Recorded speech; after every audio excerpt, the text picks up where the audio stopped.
Welcome back to Siri creations. Friends, ಇವತ್ತು ಒಂದು bridal ಸೀರೆ ಕುಚ್ಚು ಮಾಡೋದು ಹೇಗೆ ಅಂತ ಕಲ್ತ್ಕೊಳ್ಳೋಣ. ಅದಕ್ಕಿಂತ ಮುಂಚೆ ಯಾರೆಲ್ಲ ನಮ್ಮ ಚಾನಲ್ನ ಸಬ್ಸ್ಕ್ರೈಬ್ ಮಾಡ್ದಲೇ ನೋಡ್ತಾ ಇದ್ದೀರಾ, ಇವಾಗಲೇ ಸಬ್ಸ್ಕ್ರೈಬ್ ಮಾಡ್ಕೊಳ್ಳಿ. ಹಾಗೆ ಪಕ್ಕದಲ್ಲೇ ಬರುವಂಥ ಬೆಲ್ ಐಕಾನ್ನ ಕ್ಲಿಕ್ ಮಾಡಿ ಆಲ್ ಆಪ್ಷನ್ನ ಸೆಲೆಕ್ಟ್ ಮಾಡ್ಕೊಳ್ಳಿ. ಇದರಿಂದ ಹೊಸ ವಿಡಿಯೋಸ್ ಅಪ್ಡೇಟು ನಿಮಗೆ ಬೇಗ ಸಿಗುತ್ತೆ. ಇವತ್ತಿನ ಡಿಸೈನ್ಗೆ ನನ್ನ ರೆಗ್ಯುಲರ್ ನೀಡಲ್ ನಂಬರ್ 10ನ ಯೂಸ್ ಮಾಡ್ತಾ ಇದ್ದೀನಿ. ಹಾಗೆ ಇವತ್ತಿನ ಡಿಸೈನ್ಗೆ 7 ಎಳೆ ದಾರನ ತಗೊಂಡಿದ್ದೀನಿ. ಇವಾಗ ಈ ರೀತಿ ನಾನು ಲೇಸಲ್ಲೇ ಮಾಡ್ತಿರೋದ್ರಿಂದ ಲೇಸ್ಗೆ ನಾನು ಲಾಕ್ ಮಾಡ್ಕೋತಾ ಇದ್ದೀನಿ. ಲಾಕ್ ಆದ್ಮೇಲೆ ಅದ್ರ ಪಕ್ಕದಲ್ಲೇನೆ ಇನ್ನ ಒಂದು ಲಾಕ್ ಅನ್ನ ಮಾಡ್ಕೋಬೇಕು. ಅದ್ರ ಪಕ್ಕದಲ್ಲೇನೆ ಲಾಕ್ ಮಾಡ್ಕೊಳ್ಳಿ.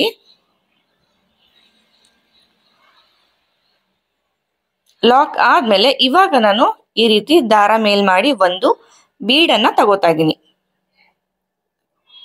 ಸೊ ಯಾರಿಗೆಲ್ಲ ಮೆಟೀರಿಯಲ್ಸ್ ನ ಪರ್ಚೇಸ್ ಮಾಡಬೇಕು ಅಂತ ಅಂದ್ರೆ ಮೇಲ್ಗಡೆ ಡಿಸ್ಪ್ಲೇ ಆಗ್ತಾ ಇದೆ ಅಲ್ವಾ, ಆ ಒಂದು ನಂಬರ್ಗೆ ನೀವು ಕಾಂಟ್ಯಾಕ್ಟ್ ಮಾಡ್ಬೋದು. ಬೀಡ್ನ ತಗೊಂಡು ಬೀಡ್ನ ಲಾಕ್ ಮಾಡ್ಕೊಂಡು ಆಮೇಲೆ ಬೀಡು ಎಲ್ಲಿಗೆ ಬರುತ್ತೋ ಈ ರೀತಿ ನೋಡ್ಕೊಂಡು ಸಿಂಗಲ್ ಕ್ರೋಶೆಯಿಂದ ನಾವು ಲಾಕ್ ಅನ್ನ ಮಾಡ್ಕೊಳ್ಳೋಣ. ಹಾಗೆ ಅವರ ಶಾಪ್ ಡೀಟೇಲ್ಸ್ ನಾನು ವಿಡಿಯೋ ಡಿಸ್ಕ್ರಿಪ್ಷನ್ ಬಾಕ್ಸ್ ಅಲ್ಲಿ ಕೊಟ್ಟಿರ್ತೀನಿ. ಹಾಗೆ ಅವರ ವೆಬ್ಸೈಟ್ ಡೀಟೇಲ್ಸ್ ಕೂಡ ಕೊಟ್ಟಿರ್ತೀನಿ. ಇಂಟ್ರೆಸ್ಟ್ ಇದ್ದವರು ಯಾರೆಲ್ಲ ಮೆಟೀರಿಯಲ್ಸ್ ನ ಪರ್ಚೇಸ್ ಮಾಡಬೇಕು ಅನ್ನೋರು ವಿಸಿಟ್ ಮಾಡಿ. ಮತ್ತೆ ಇನ್ನೊಂದು ಬೀಡ್ನ ಹಾಕೊಂಡು ಬೀಡ್ನ ಲಾಕ್ ಮಾಡಿ ಆಮೇಲೆ ನಾನು ಈ ರೀತಿ ಸ್ಟ್ರೈಟ್ ಆಗಿ ನೋಡಿ ಲೇಸ್ಗೆ ನಾನು ಲಾಕ್ ಮಾಡ್ತಾ ಇದ್ದೀನಿ. ಇದು ನಾನು ಯೂಸ್ ಮಾಡ್ತಾ ಇರೋದು ಬಂದು ಆಂಟಿಕ್ ಬೀಡ್ನ ಯೂಸ್ ಮಾಡ್ತಿರೋದು. ನೀವು ಬೇಕಂದ್ರೆ ನಾರ್ಮಲ್ ಬೀಡ್ನ ಕೂಡ ಯೂಸ್ ಮಾಡ್ಕೋಬಹುದು. ಮತ್ತೆ ಇವಾಗ ದಾರ ತೆಗೆದು ಇನ್ನ ಒಂದು ಬೀಡ್ನ ಆಡ್ ಮಾಡ್ಕೋತಾ ಇದ್ದೀನಿ. ಹಾಗೆ ಯಾರಿಗಾದ್ರೂ ಸೀರೆ ಕುಚ್ಚು ಕಲಿಯೋ ಇಂಟ್ರೆಸ್ಟ್ ಇದ್ರೆ ಇಲ್ಲಿ ಕೆಳಗಡೆ ಯೆಲ್ಲೋ ಕಲರ್ ಅಲ್ಲಿ ಡಿಸ್ಪ್ಲೇ ಆಗ್ತಾ ಇದೆ ಅಲ್ವಾ, ಆ ಒಂದು ನಂಬರ್ಗೆ ನೀವು ಕಾಂಟ್ಯಾಕ್ಟ್ ಮಾಡ್ಬೋದು. ನೋಡಿ, ಬೀಡ್ನ ಹಾಕೊಂಡು ಬೀಡ್ನ ಲಾಕ್ ಮಾಡೋದು ಕಂಪಲ್ಸರಿ. ಆಮೇಲೆ ಈ ರೀತಿ ಇದನ್ನ ಸ್ಟ್ರೈಟ್ ಆಗಿ ಇಟ್ಟು ಎಲ್ಲಿಗೆ ಬರುತ್ತೋ ಅಲ್ಲಿಗೆ ನೋಡಿ ನಾವು ಲಾಕ್ ಅನ್ನ ಮಾಡ್ಕೋಬೇಕು. ಆದಷ್ಟು ಲಾಕ್ಗಳನ್ನ ಲೂಸ್ ಆಗಿ ಮಾಡ್ಕೊಳ್ಳಿ. ಮತ್ತೆ ಇವಾಗ ಬೀಡ್ನ ಹಾಕೊಂಡು ಬೀಡ್ನ ನಾನು ಲಾಕ್ ಮಾಡ್ಕೊಂಡೆ. ಆಮೇಲೆ ಇದನ್ನ ಈ ರೀತಿ ಸ್ಟ್ರೈಟ್ ಆಗಿಟ್ಟು ಸಿಂಗಲ್ ಕ್ರೋಶೆಯಿಂದ ನಾನು ಲೇಸ್ಗೆ ಫಿಕ್ಸ್ ಮಾಡ್ಕೋತಾ ಇದ್ದೀನಿ. ನೋಡಿ, ಇದು ಈ ರೀತಿ ಬರುತ್ತೆ. ಈ ರೀತಿ ಮಾಡಿದಾಗ ಬೀಡ್ಗಳೇನಾದ್ರೂ ಕ್ರಾಸ್ ಆಗಿತ್ತು ಅಂತ ಅಂದ್ರೆ ನೀಟಾಗಿ ಅಡ್ಜಸ್ಟ್ ಮಾಡ್ಕೊಳ್ಳಿ. ನೋಡಿ, ಇದು 4 ಬೀಡ್ನ ಹಾಕಿರೋದು ಈ ರೀತಿ ಕಾಣಿಸ್ತಾ ಇದೆ. ಇವಾಗ ನಾವು ಚೈನ್ಗಳನ್ನ ಹಾಕೋಬೇಕು. ನಾನು ಇಲ್ಲಿ ಟೋಟಲ್ ಆಗಿ 8 ಚೈನ್ಗಳನ್ನ ಹಾಕೋತಾ ಇದ್ದೀನಿ. 8 ಚೈನ್ ಹಾಕೊಂಡು ಈ ರೀತಿ ಸ್ಟ್ರೈಟ್ ಆಗಿ ನೋಡ್ಕೊಳ್ಳಿ ಫಸ್ಟ್ ಎಲ್ಲಿಗೆ ಬರುತ್ತೆ ಅಂತ. ಅಲ್ಲಿಂದ ಒಳಗಡೆಗೆ ಲಾಕ್ ಮಾಡ್ಬೇಕು. ಈ ರೀತಿ ಒಳಗಡೆಗೆ ಒಂದ್ 5 ಚೈನ್ ಹಾಕಿ ಲಾಕ್ ಮಾಡಿದಾಗ ಎಷ್ಟು ಗ್ಯಾಪ್ ಬರುತ್ತಲ್ವಾ, ಆ 5 ಚೈನ್ ಗ್ಯಾಪ್ಗೆ ನಾವು ಲಾಕ್ ಮಾಡ್ಕೋಬೇಕು. ಈ ರೀತಿ ಲಾಕ್ ಮಾಡಿದಾಗ ಈ ತರ ನಮ್ಗೆ ಯು ಶೇಪ್ ಅಲ್ಲಿ ಬರುತ್ತೆ. ಸ್ವಲ್ಪ ಒಳಗಡೆಗೆ ನೀಡಲ್ನ ತಗೊಂಡು ಲಾಕ್ ಮಾಡಿದಾಗ ಇವಾಗ ಮತ್ತೆ ನಾನು ಬೀಡ್ಸ್ ಅನ್ನ ಹಾಕೋತಾ ಇದ್ದೀನಿ. ನಾನು ಅವಾಗ್ಲೇ ಹೇಳ್ದಂಗೆ ನಾನು ಯೂಸ್ ಮಾಡ್ತಿರೋದು ಬಂದು ಆಂಟಿಕ್ ಬೀಡು. ನೀವು ಈ ಜಾಗದಲ್ಲಿ ನಾರ್ಮಲ್ ಬೀಡ್ ಕೂಡ ಯೂಸ್ ಮಾಡ್ಕೋಬಹುದು. ಹಾಗೇನೆ ಚಿಕ್ಕ ಚಿಕ್ಕದು ಕ್ರಿಸ್ಟಲ್ ಬೀಡ್ ಬರುತ್ತೆ, ಅದನ್ನ ಕೂಡ ನೀವು ಯೂಸ್ ಮಾಡ್ಕೋಬಹುದು. ಇಲ್ಲ ಕೆಲವೊಂದು ಸೀರೆಗಳಿಗೆ ಗೋಲ್ಡ್ ಕಲರ್ ಇರೋದಿಲ್ಲ, ಸಿಲ್ವರ್ ಇರುತ್ತೆ, ಜರಿಗಳಿರುತ್ತೆ ಅನ್ನೋರು ಅಲ್ಲಿ ನೀವು ಪರ್ಲ್ನ ಯೂಸ್ ಮಾಡ್ಕೋಬಹುದು. ಹಾಗೆ ಸಿಲ್ವರ್ ಕಲರ್ ಅಲ್ಲಿ ಬೀಡ್ಸ್ ಕೂಡ ಬರುತ್ತೆ, ಅವನ್ನ ನೀವು ಯೂಸ್ ಮಾಡ್ಕೋಬಹುದು. ಆದಷ್ಟು ಈ ಒಂದು ಡಿಸೈನ್ ಪರ್ಲ್ ಯೂಸ್ ಮಾಡಿದಾಗ ತುಂಬಾನೇ ಚೆನ್ನಾಗಿ ಕಾಣಿಸುತ್ತೆ. ಇಲ್ಲೂ ಅಷ್ಟೇ 8 ಚೈನ್ ಆದ್ಮೇಲೆ ನಾನು 4 ಬೀಡ್ಗಳನ್ನ ಹಾಕೊಂಡಿದ್ದೀನಿ. 4 ಬೀಡ್ಗಳು ಆದ್ಮೇಲೆ ನಾನು ಮತ್ತೆ 8 ಚೈನ್ಗಳನ್ನ ಹಾಕೋತಾ ಇದ್ದೀನಿ. ಈ 8 ಚೈನ್ಗಳು ಅಷ್ಟೇ ಈ ರೀತಿ ಸ್ಟ್ರೈಟ್ ಆಗಿ ಇಟ್ಕೋಬೇಕು ಫಸ್ಟ್. ಆಮೇಲೆ ಈ ರೀತಿ ಯು ಶೇಪ್ಗೆ ಲಾಕ್ ಮಾಡ್ಕೋಬೇಕು.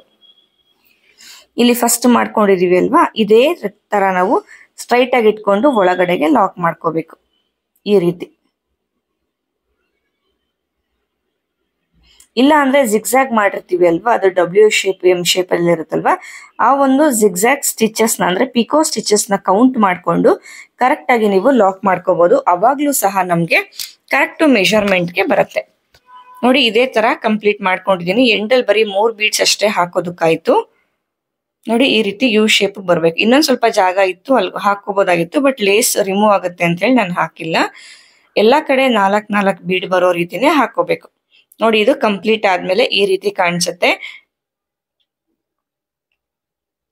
ಸೊ ಇಲ್ಲಿ ನಾನು ಹೇಳ್ದೆ ಅಲ್ವಾ, ಗೋಲ್ಡ್ ಬೀಡ್ ಬದಲಾಗಿ ನೀವು ಪರ್ಲ್ ಆಗ್ಲಿ ಕ್ರಿಸ್ಟಲ್ ಆಗ್ಲಿ ಯೂಸ್ ಮಾಡ್ಕೋಬಹುದು. ಬನ್ನಿ ನೆಕ್ಸ್ಟ್ ಲೇಯರ್ ಮಾಡೋದು ಹೇಗೆ ಅಂತ ನೋಡ್ಕೊಳ್ಳೋಣ. ಫಸ್ಟ್ ನಾವು ಎಲ್ಲಿಗೆ ಲಾಕ್ ಮಾಡಿರ್ತೀವಿ ಅಲ್ವಾ, ಅದೇ ಪಾಯಿಂಟ್ಗೆ ನಾವು ಲಾಕ್ ಅನ್ನ ಮಾಡ್ಕೋಬೇಕು. ಇವಾಗ ಒಂದು ಎಕ್ಸ್ಟ್ರಾ ಲಾಕ್ ಮಾಡಿದ್ವಿ ಅಲ್ವಾ, ಬೀಡ್ನ ಹಾಕೋದ್ಕಿನ್ನ ಮುಂಚೆ ಅಲ್ಲಿಗೆ ಅದ್ರ ಮೇಲ್ಗಡೆಗೆ ಇನ್ನೊಂದು ಎಕ್ಸ್ಟ್ರಾ ಲಾಕ್ ಅನ್ನ ಮಾಡ್ಕೋಬೇಕು. ಲಾಕ್ ಆದ್ಮೇಲೆ ಚೈನ್ಗಳನ್ನ ಹಾಕೊಳ್ಳಿ. ಇಲ್ಲಿ ಬೀಡ್ ಸುತ್ತ ಎಷ್ಟು ಚೈನ್ ಬರುತ್ತೋ ಅದನ್ನ ನೋಡಿ ಹಾಕೋಬೇಕು. ನಾನು ಫಸ್ಟ್ 3 ಚೈನ್ ಹಾಕೊಂಡು ನೋಡ್ತೀನಿ. ಎಕ್ಸಾಕ್ಟ್ ಪಾಯಿಂಟ್ಗೆ ಬರಲಿಲ್ಲ ಅಂತ ಅಂದಾಗ ಒಂದು ಚೈನ್ ಎಕ್ಸ್ಟ್ರಾ ಹಾಕೋತೀನಿ. ಸೊ ಇದೇ ತರ ನೀವು ಯಾವ ಸೈಜ್ ಬೀಡ್ ಹಾಕಿರ್ತೀರಾ ಈ ರೀತಿ ಮೆಷರ್ ಮಾಡ್ಕೊಂಡು ನೀವು ಚೈನ್ಗಳನ್ನ ಹಾಕಿ ಲಾಕ್ ಮಾಡ್ಕೋಬೇಕಾಗತ್ತೆ. ನೋಡಿ 4 ಚೈನ್ ಹಾಕಿದಾಗ ನಾನು ತಗೊಂಡಿರೋ ಬೀಡ್ ಸೈಜ್ಗೆ ಕರೆಕ್ಟ್ ಆಗಿ ಬಂತು. ನೋಡಿ ಈ ರೀತಿ. ಇವಾಗ ನಾನು 5 ಚೈನ್ಗಳನ್ನ ಹಾಕೋತಾ ಇದ್ದೀನಿ. 5 ಇಲ್ಲ ಅಂದ್ರೆ 6 ಚೈನ್ ಹಾಕೊಳ್ಳಿ. ಚೈನ್ ತುಂಬಾ ಚಿಕ್ಕದಾಗಿ ಬರುತ್ತೆ ಅನ್ನೋರ್ಗೆ 6 ಚೈನ್ ಹಾಕೊಳ್ಳಿ. ಇಲ್ಲ ನಾವು ಈಸಿಯಾಗಿ ಮಾಡ್ಕೋತೀವಿ ಅನ್ನೋರ್ಗೆ 4 ಚೈನ್ ಇಲ್ಲ 5 ಚೈನ್ ಸಾಕು. ಇವಾಗ 2 ಬೀಡ್ ಆದ್ಮೇಲೆ ಏನ್ ಲಾಕ್ ಬರುತ್ತೆ ಅಲ್ವಾ, ಅದ್ರ ಮೇಲ್ಗಡೆಗೆ ನಾನು ಲಾಕ್ ಅನ್ನ ಮಾಡ್ಕೊಂಡೆ. ನೋಡಿ ಫಸ್ಟ್ 4 ಹಾಕಿದೀನಿ, ಆಮೇಲೆ 5 ಹಾಕೊಂಡು 2 ಬೀಡ್ ಆದ್ಮೇಲೆ ಲಾಕ್ ಮಾಡ್ಕೊಂಡಿದೀನಿ. ಇವಾಗ ಇಲ್ಲಿಂದಾನೆ ಸೂಜಿ ಮೇಲೆ ಒಂದ್ಸತಿ ದಾರ ತಗೊಂಡು ನೋಡಿ ಇಲ್ಲಿ ನಾವ್ 8 ಚೈನ್ ಹಾಕಿದ್ವಿ ಅಲ್ವಾ, ಆ ಒಂದು ಗ್ಯಾಪ್ಗೆ ಡಬಲ್ ಕ್ರೋಶೆನ ವರ್ಕ್ ಮಾಡ್ಕೋಬೇಕು. 2ರಲ್ಲಿ 1, 2 ಲೂಪ್ ಆಗತ್ತೆ, ಮತ್ತೆ 2ರಲ್ಲಿ 1 ಈ ರೀತಿ, ಮತ್ತೆ ಡಬಲ್ ಕ್ರೋಶೆ,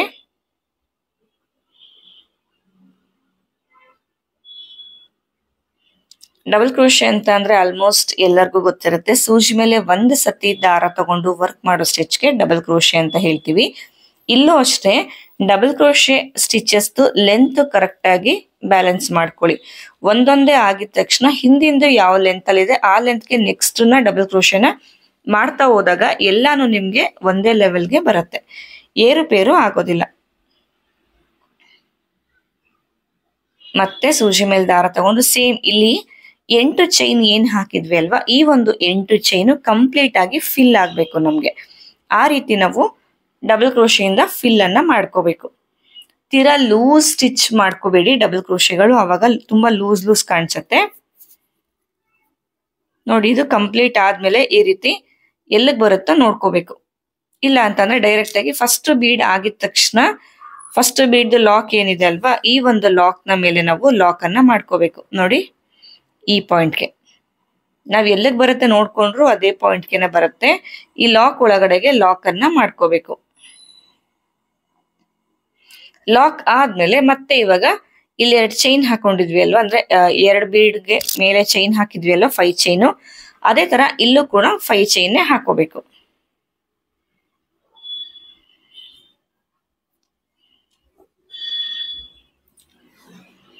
ಫೈವ್ ಚೈನ್ ಹಾಕೊಂಡು 2 ಬೀಡ್ ಆದ್ಮೇಲೆ ಬರುತ್ತಲ್ಲ ಲಾಕು, ಈ ಲಾಕ್ ನ ಮೇಲ್ಗಡೆಗೆ ನಾವು ಲಾಕ್ ಅನ್ನ ಮಾಡ್ಕೋಬೇಕು.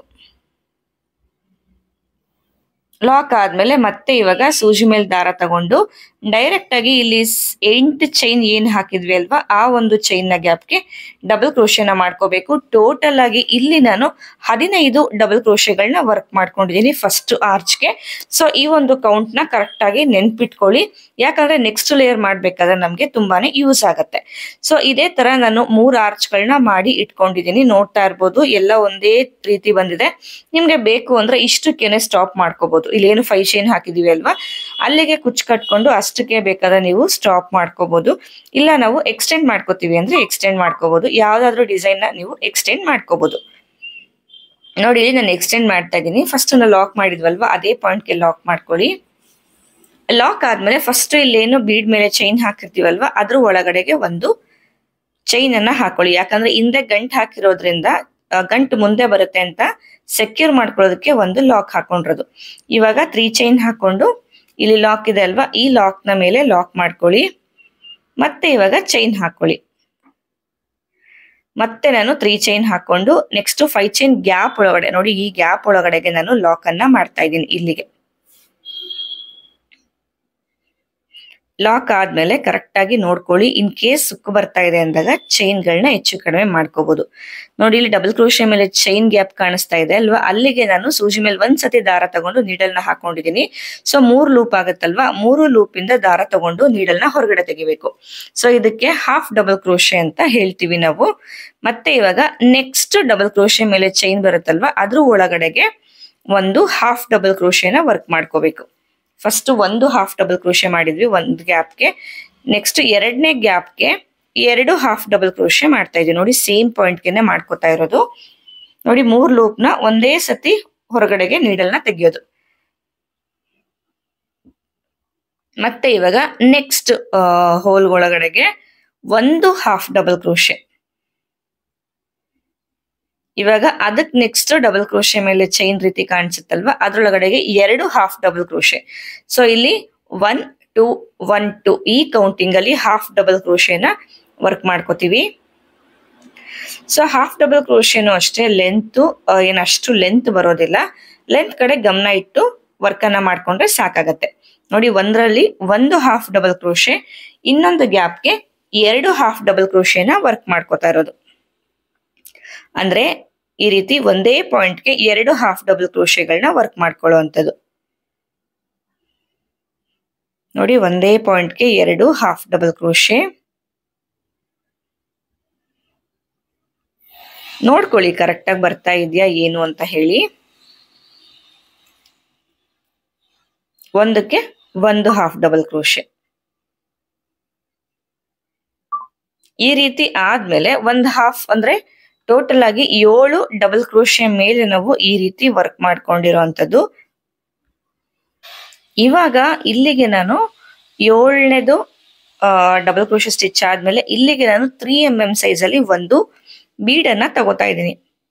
ಬೀಡ್ನ ಹಾಕೊಂಡು ಮತ್ತೆ ಇಲ್ಲಿ ಬೇಕಂದ್ರೆ ಈ ರೀತಿ ಬೀಡ್ನ ಲಾಕ್ ಮಾಡ್ಕೊಳ್ಳಿ, ಇಲ್ಲಾಂದ್ರೆ ಡೈರೆಕ್ಟ್ ಆಗೇನೆ ಸೂಜಿ ಮೇಲೆ ಒಂದ್ಸರಿ ದಾರ ತಗೊಂಡು ನೋಡಿ ಒಂದನ್ನ ಸ್ಕಿಪ್ ಮಾಡಿ ನೆಕ್ಸ್ಟ್ ಚೈನ್ ಗ್ಯಾಪ್ಗೆ 1 ಹಾಫ್ ಡಬಲ್ ಕ್ರೋಶೆನ ವರ್ಕ್ ಮಾಡ್ಕೋಬೇಕು.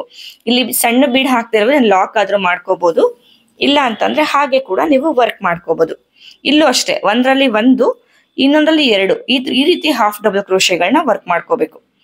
1 2 1 2 ಈ ರೀತಿ ನಾವು ವರ್ಕ್ ಅನ್ನ ಮಾಡ್ಕೋಬೇಕು. ನೋಡಿ 2 ಆಯ್ತು. ಇವಾಗ ನೆಕ್ಸ್ಟ್ ಗ್ಯಾಪ್ಗೆ ಸಿಂಗಲ್ ಮಾಡ್ಕೋತಾ ಇದ್ದೀನಿ. ಮತ್ತೆ ಇವಾಗ ನೆಕ್ಸ್ಟ್ ಗ್ಯಾಪ್ಗೆ ಒಂದೇ ಗ್ಯಾಪ್ಗೆ 2 ಹಾಫ್ ಡಬಲ್ ಕ್ರೋಶೆಗಳನ್ನ ವರ್ಕ್ ಮಾಡ್ತಿರೋದು. ಇದೇ ರೀತಿ ಆರ್ಚ್ನ ನಾವು ಕಂಪ್ಲೀಟ್ ಆಗಿ ವರ್ಕ್ ಮಾಡ್ಕೋಬೇಕು. ಇಲ್ಲಿ ನಾವು ಡಬಲ್ ಕ್ರೋಶೆ ಮಾಡ್ಬೋದು ಅಂತ ಕೇಳ್ಬೋದು. ಸೊ ಡಬಲ್ ಕ್ರೋಶೆ ಕೂಡ ಮಾಡ್ಬೋದು, ಅದ್ರ ಮೇಲೆ ಪಿಕಾಟ್ ಸ್ಟಿಚ್ ಕೂಡ ಮಾಡ್ಬೋದು. ಹಾಗೆ ಪುಟಾಣಿ ಪಫ್ ಡಿಸೈನ್ಸ್ ಕೂಡ ಈ ಒಂದು ಡಿಸೈನ್ಗೆ ನಾವು ವರ್ಕ್ ಅನ್ನ ಮಾಡ್ಕೋಬಹುದು. ನಾವಿಲ್ಲಿ ಬ್ಲೂ ಲೈನ್ ಅಲ್ಲಿ ಯಾವ ತರ ಚೇಂಜಸ್ ಬೇಕಾದ್ರೂ ಮಾಡ್ಕೋಬಹುದು.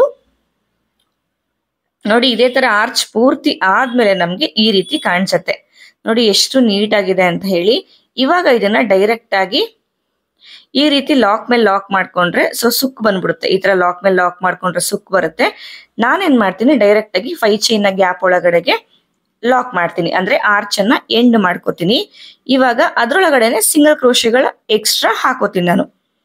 ಎಕ್ಸ್ಟ್ರಾ ಇಲ್ಲಿ ಒಂದು 3 ಸಿಂಗಲ್ ಕ್ರೋಶೆಗಳನ್ನ ಹಾಕೋತೀನಿ ನಾನು.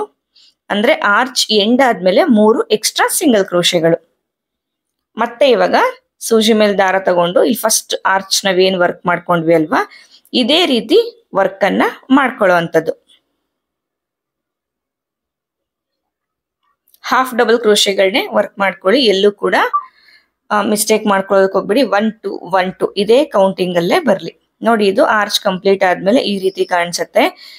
ನೋಡಿ ಸ್ವಲ್ಪ ಝೂಮ್ ಮಾಡಿ ತೋರಿಸ್ತೀನಿ ಎಷ್ಟು ನೀಟಾಗಿ ಬಂದಿದೆ ಅಂತ ಹೇಳಿ. ವೇರಿಯೇಷನ್ ಮಾಡ್ಕೋಬೇಡಿ. ಬೇಕಂದ್ರೆ ನೀವು ಈ ಬ್ಲೂ ಲೈನ್ ಸ್ಟಾರ್ಟ್ ಆಗುತ್ತಲ್ವಾ ಅಲ್ಲಿಗೆ ಸ್ಟೋನ್ ಇಲ್ಲ ಪರ್ಲ್ ಚೈನ್ ಅಂಟಿಸ್ಕೋಬಹುದು. ನೋಡಿ ಎಲ್ಲಾ ಆರ್ಚ್ ಕಂಪ್ಲೀಟ್ ಆಗಿದೆ. ಕಂಪ್ಲೀಟ್ ಆದ್ಮೇಲೆ ಈ ರೀತಿ ಕಾಣಿಸುತ್ತೆ. ನೋಡಿ ಇಲ್ಲಿ 2 ಬೀಡ್ ಮೇಲೆ ನಾವೇನು ಸಿಂಗಲ್ ಕ್ರೋಶೆಗಳು ಹಾಕೊಂಡಿದ್ವಲ್ಲ ಆ ಒಂದು ಗ್ಯಾಪ್ಗೆ ಕುಚ್ಚುಗಳನ್ನ ಹಾಕೊಳ್ಳೋ ಅಂಥದ್ದು. ಕುಚ್ಚೆಲ್ಲ ಹಾಕಿದ್ಮೇಲೆ ಈ ಒಂದು ಡಿಸೈನ್ ಫೈನಲ್ ಲುಕ್ ಯಾವ ರೀತಿ ಇರುತ್ತೆ ಅಂತ ಹೇಳಿ ನಾನು ತೋರಿಸ್ತೀನಿ ನಿಮ್ಗೆ. ನೋಡಿ ಡಿಸೈನ್ ಕಂಪ್ಲೀಟ್ ಆಗಿದೆ, ಕುಚ್ಚು ಕೂಡ ಕಟ್ಟಿ ಆಗಿದೆ. ಈ ಒಂದು ಡಿಸೈನ್ಗೆ ನಾವು ಚಾರ್ಜ್ ಮಾಡ್ಬೋದು ಅಂತ ಅಂದ್ರೆ 750 ಇಂದ 1000 rupees ವರೆಗೂ ಈ ಒಂದು ಡಿಸೈನ್ಗೆ ನಾವು ಚಾರ್ಜ್ ಮಾಡ್ಬೋದು. ಈ ಡಿಸೈನ್ಗೆ ಕುಚ್ಚು ಕಟ್ಟೋದಕ್ಕೆ 150 ಎಳೆ ದಾರ ತಗೊಂಡು ನಾನು ಕುಚ್ಚನ್ನ ಕಟ್ಟಿದ್ದೀನಿ. ತುಂಬಾ ಜಾಸ್ತಿ ಬೀಡ್ ನಾನು ಕೂಡ ಇಟ್ಕೋಬಾರ್ದು, ಆವಾಗ ಈ ಡಿಸೈನ್ ಅಷ್ಟು ಚೆನ್ನಾಗಿ ಕಾಣಿಸೋದಿಲ್ಲ. ಇವಾಗ ಆರ್ಚ್ನ ಸೆಂಟರ್ ಅಲ್ಲಿ ನೀವು ಬೇಕಾದ್ರೆ ಒಂದು ಫ್ಲವರ್ ಬೀಡ್ ಕೂಡ ಇಟ್ಕೋಬಹುದು, ಬಟ್ ಬೀಡು ತುಂಬಾನೇ ಜಾಸ್ತಿ ಅಂತ ಅನ್ಸುತ್ತೆ. ಈ ಒಂದು ಡಿಸೈನ್ ಫೈನಲ್ ಲುಕ್ ಈ ರೀತಿ ಇದೆ. ನಿಮ್ಮೆಲ್ಲರಿಗೂ ಈ ಒಂದು ಡಿಸೈನ್ ಏನಾದ್ರು ಇಷ್ಟ ಆಯ್ತು ಅಂತ ಅಂದ್ರೆ ವಿಡಿಯೋಗೆ ಒಂದು ಲೈಕ್ ಮಾಡೋದನ್ನ ಮರಿಬೇಡಿ. ಮತ್ತೆ ಸಿಗ್ತೀನಿ ನೆಕ್ಸ್ಟ್ ಇಂಟ್ರೆಸ್ಟಿಂಗ್ ವಿಡಿಯೋ ಜೊತೆಗೆ ಮೆಟೀರಿಯಲ್ಸ್ ನ ಪರ್ಚೇಸ್ ಮಾಡಬೇಕು ಅಂದ್ರೆ ವಿಡಿಯೋ ಮೇಲೆ ಕೂಡ ನಂಬರ್ ಇದೆ, ಡಿಸ್ಕ್ರಿಪ್ಷನ್ ಕೂಡ ಅವರ ಶಾಪ್ ಡೀಟೇಲ್ಸ್ ಹಾಕಿರ್ತೀನಿ, ಚೆಕ್ ಮಾಡ್ಬೋದು. ಕ್ಲಾಸ್ ಏನಾನು ಅಟೆಂಡ್ ಮಾಡಬೇಕು ಅಂತಂದ್ರೆ ಕೆಳಗಡೆ ಡಿಸ್ಪ್ಲೇ ಆಗ್ತಾ ಇದೆ ಅಲ್ವಾ, ಈ ಒಂದು ನಂಬರ್ಗೆ ನೀವು ಕಾಂಟ್ಯಾಕ್ಟ್ ಮಾಡ್ಬೋದು. ಮತ್ತೆ ಸಿಗ್ತೀನಿ ನೆಕ್ಸ್ಟ್ ಇಂಟ್ರೆಸ್ಟಿಂಗ್ ವಿಡಿಯೋ ಜೊತೆ. ಅಲ್ಲಿವರೆಗೂ ಥ್ಯಾಂಕ್ ಯು.